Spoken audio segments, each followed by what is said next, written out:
Buenas noches, muy buenas noches, sean todos y todas bienvenidas.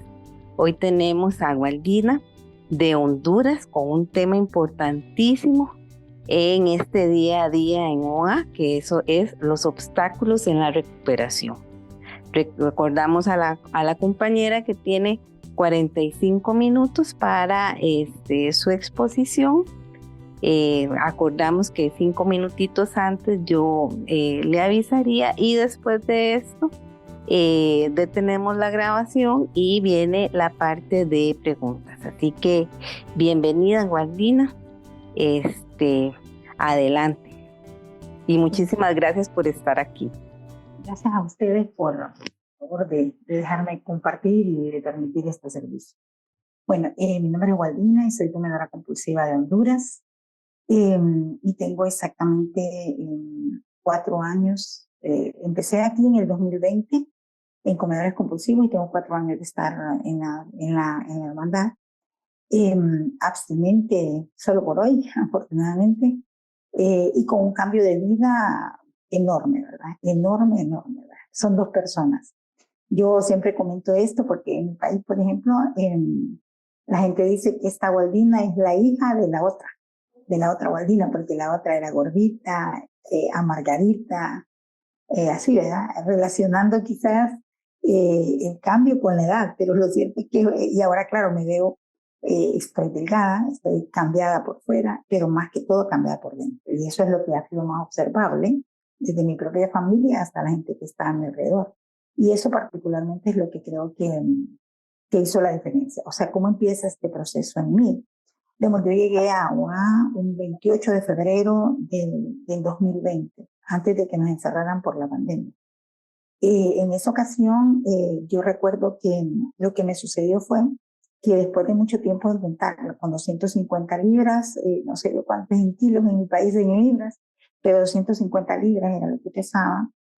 Y después de intentarlo, yo miraba que había muchas dietas que yo hacía 3 días, pero ya no había manera de lograrlo, pues ni 3 días lograba yo en una cuestión. Había perdido peso en algunas ocasiones, pero lo había vuelto a recuperar inmediatamente.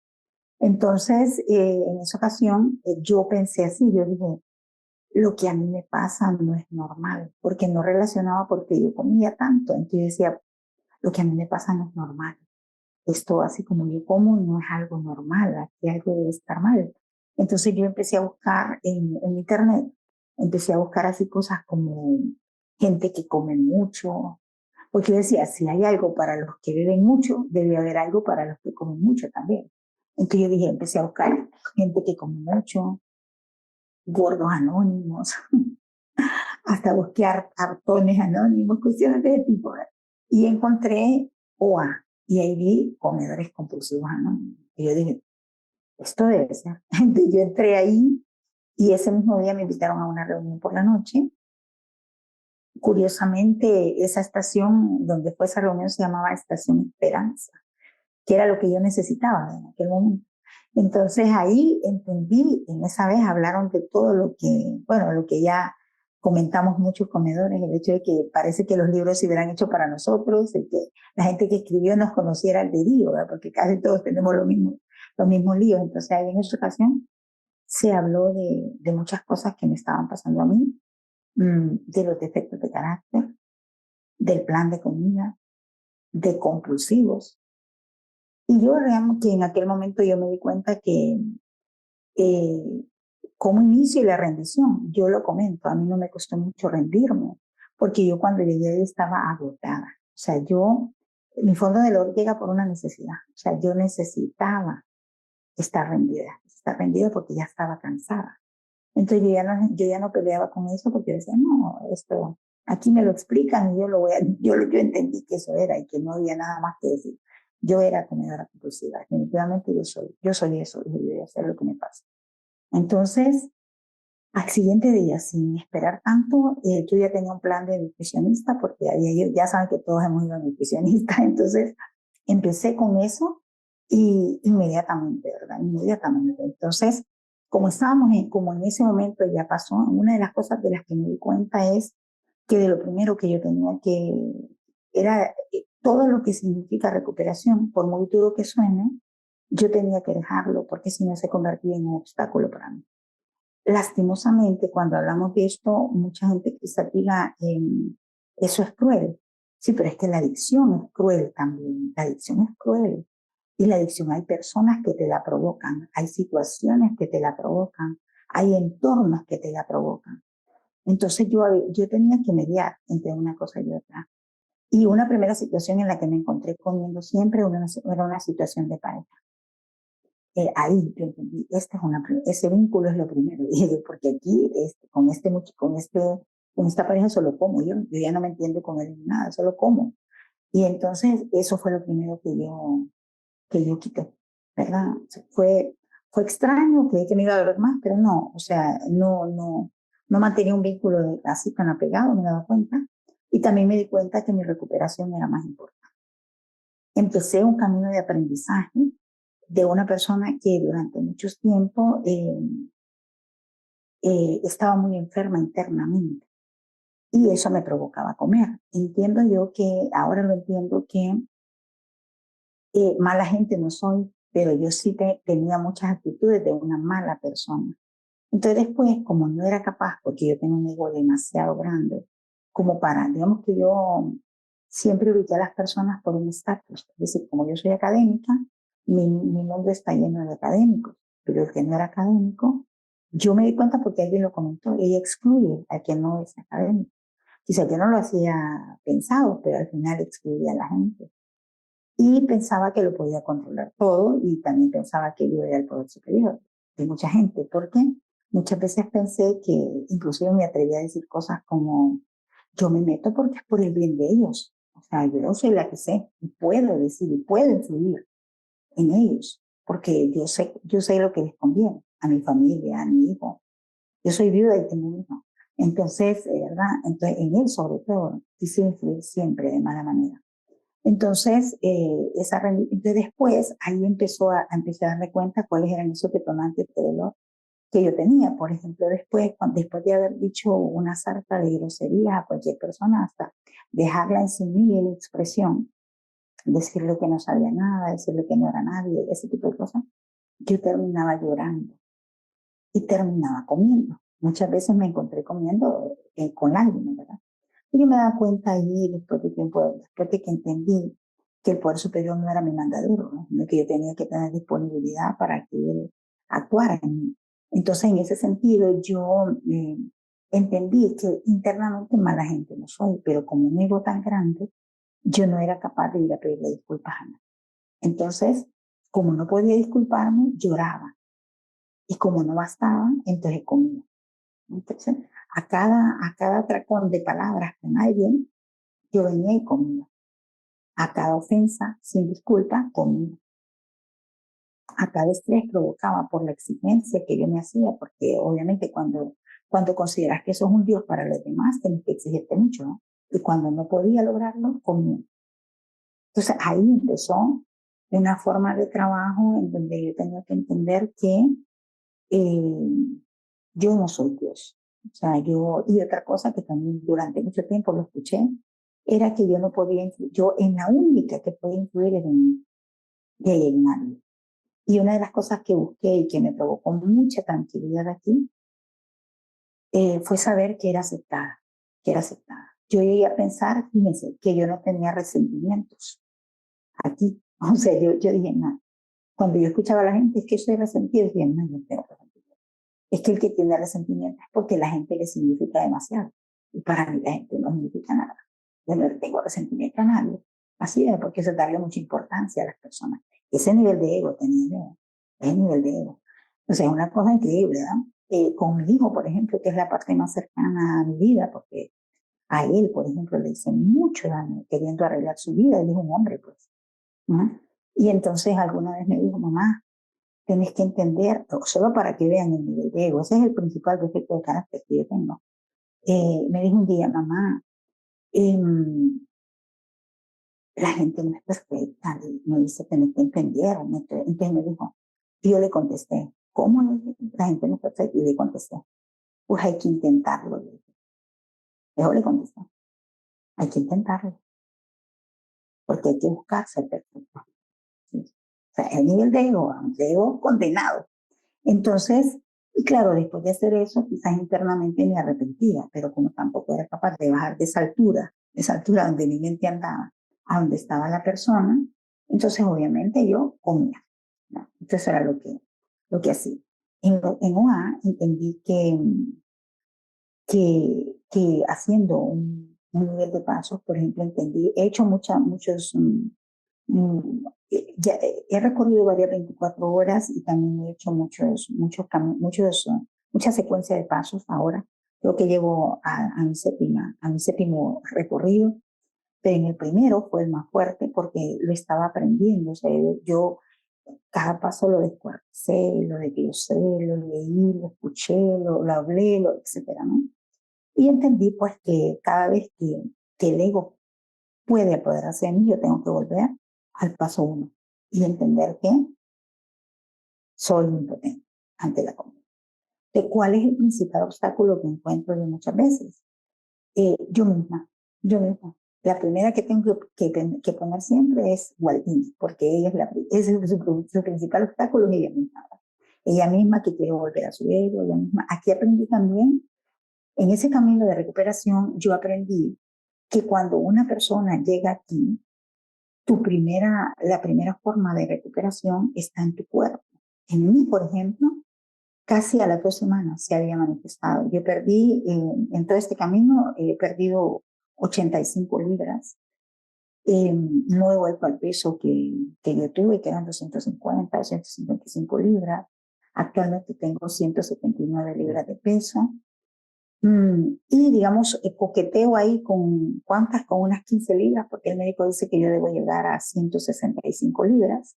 Te voy ahí, pero nunca en estos 4 años he subido ni una libra más. Tengo que llegar a esos 165. Revisan un poco mi plan, a ver qué es lo que lo impide, pero voy haciendo un camino.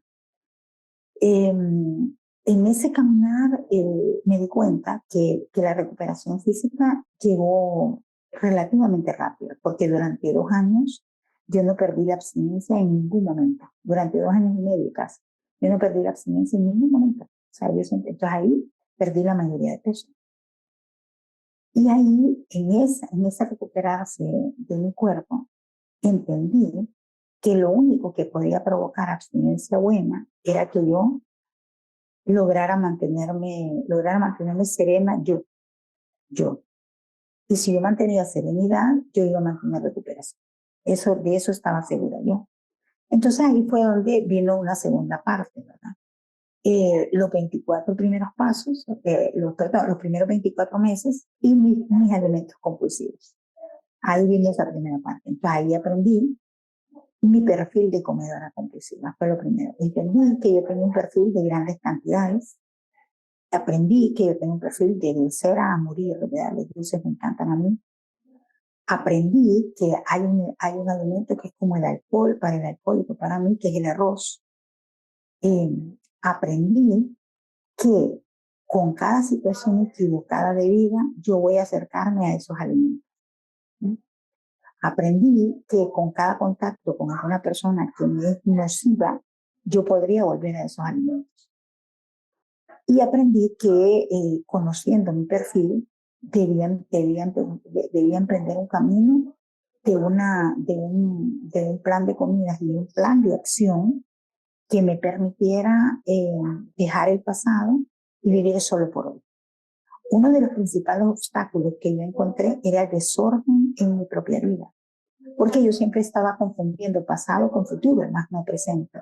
Eso fue lo que logré yo con el plan de acción. Yo abracé ese instrumento, porque para mí me permitió, el plan de acción me permitió vivir solo por hoy y hacer una agenda de cada día, incluyendo mi recuperación en grupos, incluyendo mi vida entre una comida y otra, ¿verdad? Aprendí de nuestra cofundadora Rosán que ella decía que la abstinencia es de 24 horas. No, dice, para mí, yo logro abstinencia así de a poquito, ¿no? Si logro del desayuno al almuerzo, abstinencia, lo he logrado. Y si logro del almuerzo a la cena, lo he logrado.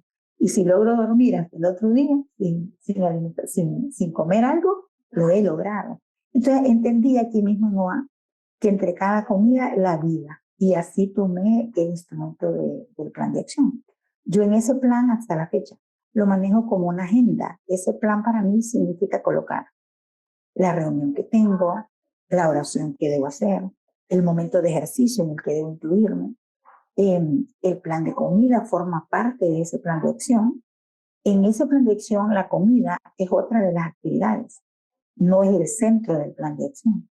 Eso es lo que pasa cuando nosotros empezamos. Muchas veces colocamos, nos preocupa más qué vamos a comer que todo lo que tenemos que hacer. A mí esa fue mi experiencia primera. Y pensé, digamos, una cosa que yo creí que jamás podía yo lograr era hacer un 301, un plan 301, en donde únicamente yo comiera desayuno, almuerzo y cena, sin ningún entrecomida. Eso creí que jamás lo podía lograr alguien como yo, porque yo picoteaba.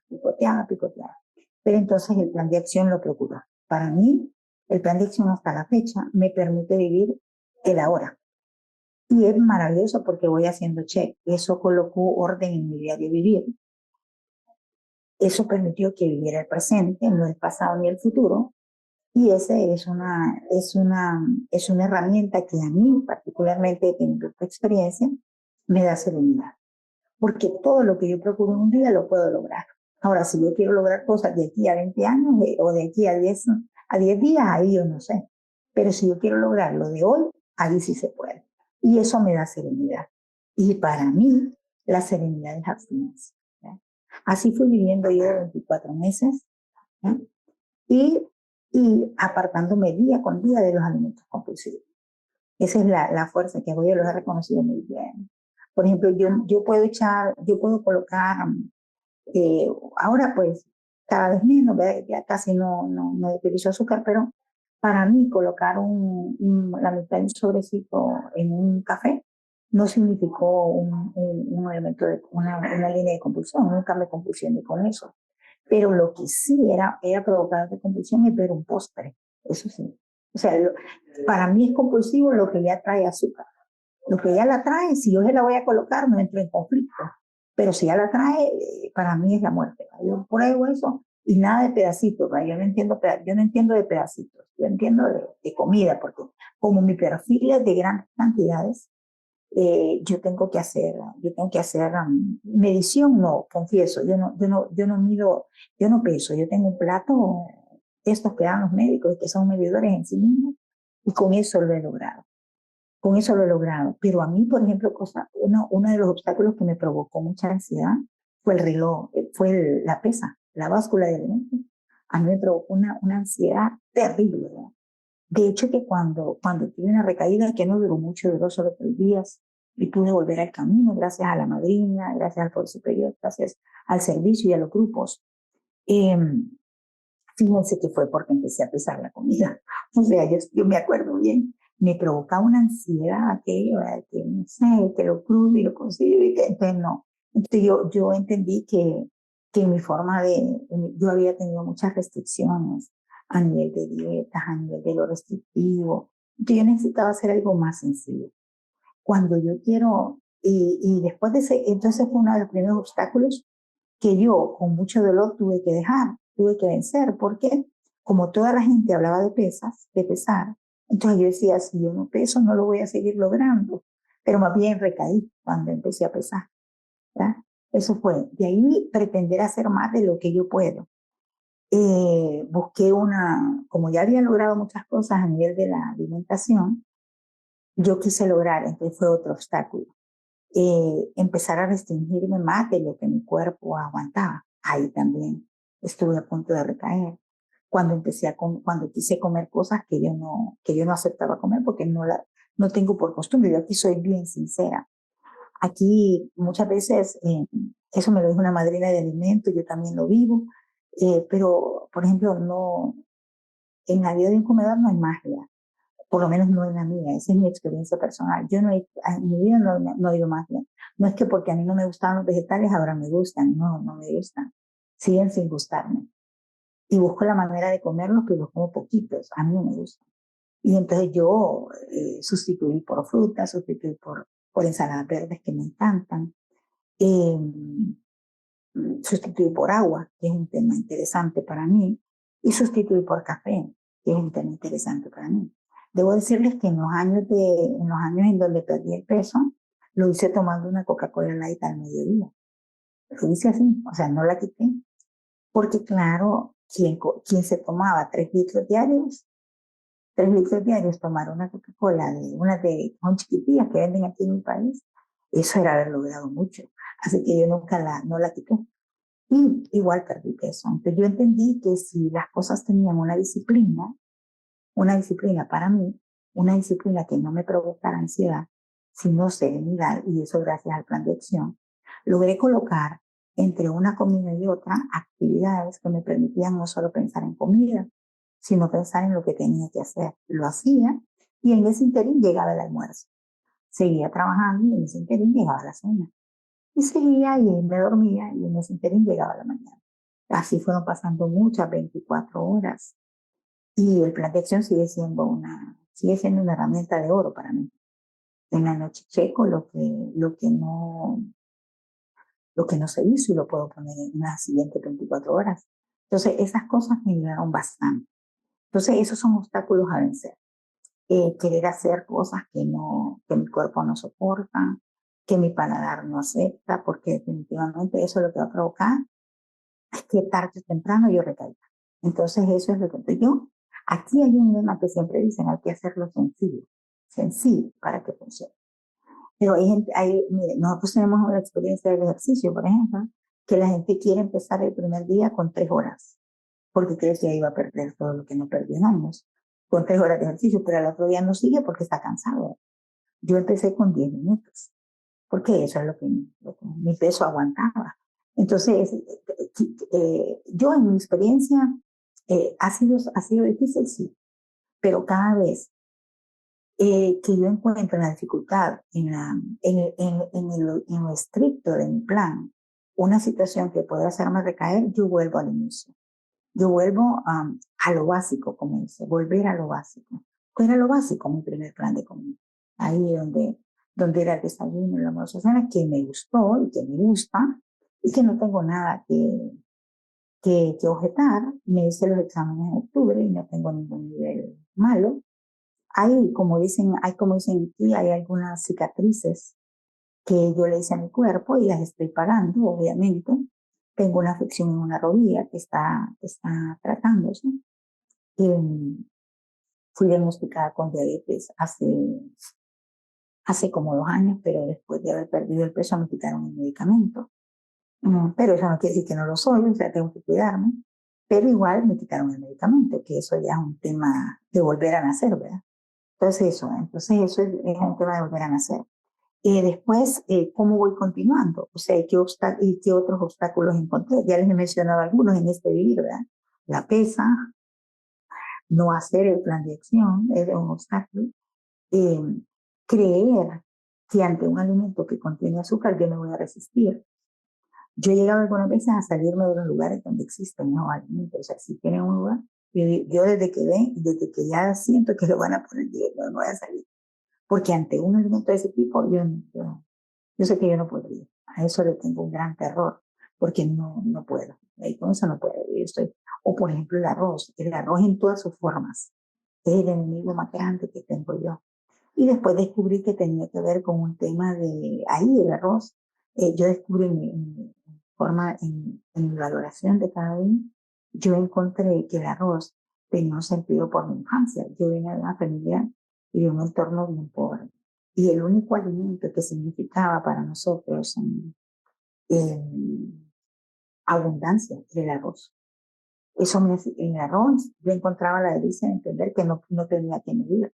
Entonces, yo recuerdo mi infancia y recuerdo la olla de arroz en mi casa, solo no había otra cosa, ¿no? Eso era grande en mi casa, el arroz. Y yo creo que de ahí viene, ¿verdad? Pero yo en todas sus formas, el arroz frito, el arroz chino, el arroz, todas sus formas. El arroz no debe formar parte, ya no forma parte de mi comida porque realmente el arroz a mí me compulsa tremendamente. Y los postres. Hice los primeros pininos de no ir la segunda vez en ningún lado a servirme más comida, Eso también fue algo difícil, ¿verdad? Y ahí he ido como venciendo ese tipo de obstáculos. Como les digo, el más grande soy yo, porque mi mente es la que juega conmigo.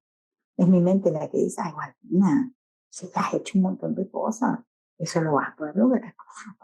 Soy una persona que ha vencido 80 libras, ¿no? Poder poner un pedacito de pastel, es unas locuras mías, ¿no?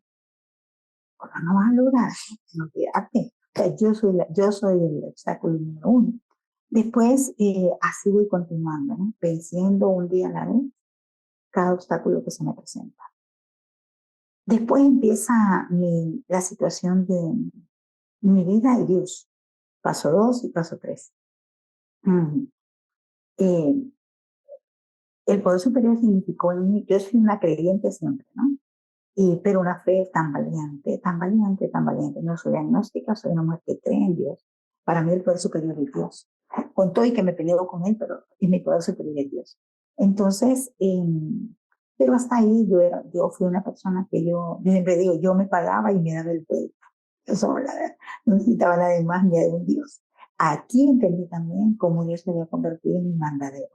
Él era bueno para mí si hacía lo que yo decía. Pero si no, no era un buen Dios. Entonces, ¿cómo iba a ser el Dios para mí? Ahí lo reconstruí nuevamente. Y le pedí perdón. El Señor, el Dios que yo quiero es el Dios que hace por mí lo que yo no puedo hacer sola. Yo vengo de una familia en donde soy la hija mayor. Ellas saben lo que significa eso. Mis padres fallecieron cuando cuando estaba muy joven. Me hice cargo de mi familia. Eso es como traer a tu familia aquí. Y, y entonces yo siempre añoré a alguien que viera por mí. Y cuando yo entendí que ese Dios lo podía hacer, sentí, así lo digo siempre, siento hasta la fecha bien rico. O sea, siento rico. Él hace por mí lo que no puedo hacer sola y eso se siente muy bien. Pero yo ya no peleo con eso. Había situaciones de trabajo que me provocaban problemas, personas, y yo siempre decía, Señor, lo dejo, que Dios haga por mí lo que no puedo hacer sola. Y definitivamente me lo grabé tanto que lo vivo. Yo lo vivo. Miren, mi hoja ahorita, esta hoja que ustedes, esa no es una, miren, yo hasta en audios me había pesado, hasta en audios pesada la boca, como que traía cargando algo. Y eso era que, como yo era Dios, entonces obviamente traía la carga mía, la de él, porque como yo era la salvadora que le resolvía la vida a todo el mundo, entonces ya saben, ¿verdad? Y no quería decir, decía que le salvaba, no, hombre, que quería controlar a la gente. Pero uno no se da cuenta, en mi experiencia, que cuando uno quiere controlar, el controlado es uno. El controlado es uno. Y ese es el principal obstáculo en la vida, porque uno deja de vivir, yo dejé de vivir mi vida por vivir la de otro. Es que este no trabaja bien, es que este no hace las cosas como se debe, este debería de aportar más, el otro debería ser más bueno, el otro debería estudiar más, el otro debería aprender más, debería hablar mejor. O sea, eso es controlar, ¿verdad? Ese no es un problema mío, ese es un problema de ellos. Y ¿verdad? Que Dios haga por mí, ¿verdad? Lo que yo tengo un poder superior y tengo un programa. Ellos tienen que buscar el suyo, ese no es un problema mío. Lo tienen que resolver ellos. Y eso va por todos, porque uno a veces cree que porque es familia, no. Uno siempre debe colocar la recuperación por sobre todo. Por sobre todo, yo considero que se puede hacer y que se debe hacer, ¿verdad? Cuando yo entendí que lo único que me provocaba a mí estar bien era estar serena porque la gente desaparecía y empezaba a aparecer un poder superior que ordenaba mi vida, yo dije, por aquí es la cosa. Y entonces te entrego a ti todo lo que soy. Cuando yo digo a su voluntad y no a la mía, lo digo en serio. Porque vuelvo al tema, como también no me costó, porque como eso también fue un tema de rendición, ¿verdad? Y como les digo, yo como aquí llegué bien cansada, bien agotada. Entonces era rico recostarse en alguien. Tenía años de no recostarme en nadie. Entonces yo digo, ay, qué rico, que sea otro el que resuelva. Entonces esa parte a mí me vino muy bien. Hasta la fecha me viene bien. No hay lágrimas, no hay como estreses, porque, que no los tengo, claro que sí, porque hay trabajo, porque hay personas y eso. Entonces esas cosas fue así. Así vino el paso 4. Ahí, cuando está cuando esta señora loca creía que no tenía resentimiento, porque como la gente no era importante, o sea, estaba loca, ¿verdad? Entonces ahí empecé a ver yo mi pasado y todo el daño que había hecho.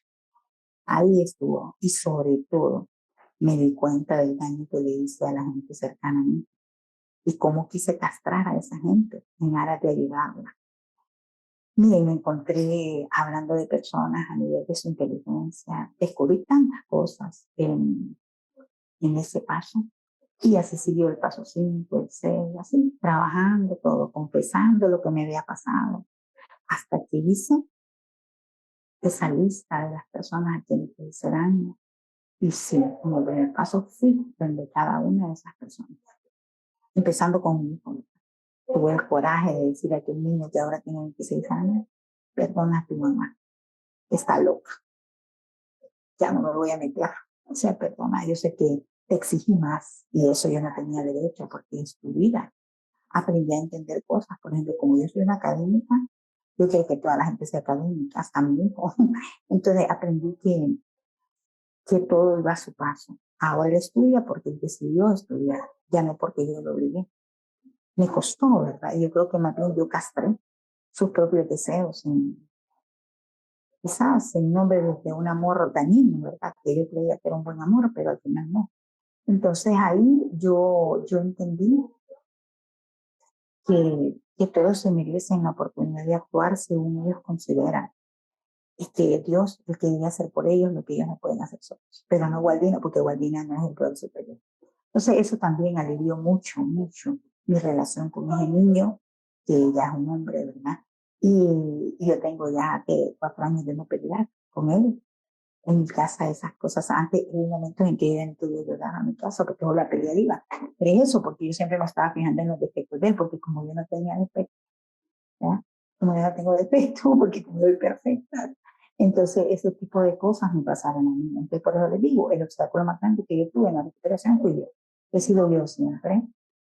Y después viene para mí el paso 6, que significó un análisis.